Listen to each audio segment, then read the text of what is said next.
करायचं 5-6 करायचं उद्या काही ठेवायचं म्हणजे 4 दिवस खायचे पुरणपोळ्या. हे बघा मित्रांनो, मामी पुरणपोळ्या करायला लागल्यात. इतकं मोठं पातेलं भरून पुरण केलं, एकदम गोड गोड.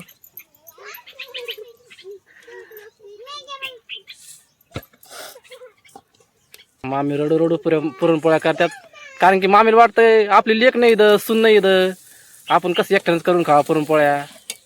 त्याच्यामुळे रडतात मामी. लेकाचं लय ध्यान ते मामीला. आणि इकडे राजश्री मामीनं केलेल्या पोळ्या शेकायला लागली, तेल टाकू टाकू. आणि ते तिकडं आमचा मोत्या झोपला, तो दिसला का काळा खाप? काळा खाप माझ्यासारखा. तुमच्यासारखा पण तो बाळाचा आहे. माझ्या लाडक्या मेवण्याचा लाडका मोत्या म्हणा कुत्तू. हे बघा पोळ्या कशी राजश्री जवळ तर शेकती, आज शेकली काही जवळ तर शेकती ती. काढू नाही तर कच्च्या खायला लावशील बाबा. तेल टाकायचं.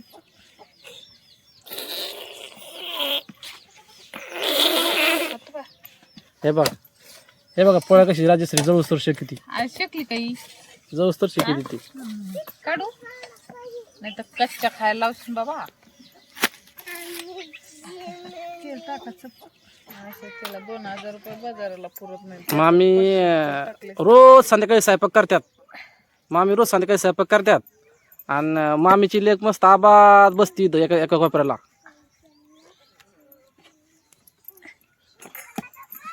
माईच्या जेवण एवढी मजा नाही करायला पाहिजे, पण आहे ना मामी?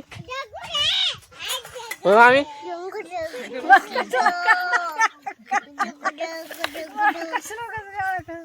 गाळ्या खायच्या जणू ते मान्या कशाला गाळ्या खात.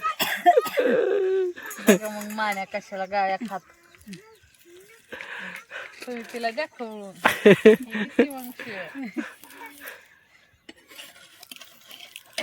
खरंच मामी पण लय काम करता तुम्ही. कस काय बरं? मग काय करा आता कोणा जेव्हा बसून खा. एक तर नवरात असला लेकराच्या जीवा तरी कवर उड्या माराव.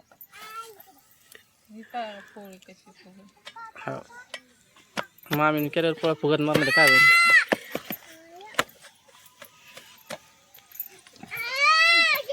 या पहा अशा मस्त पोळ्या झाल्या तर या एकदम नरम पोळा त्यातले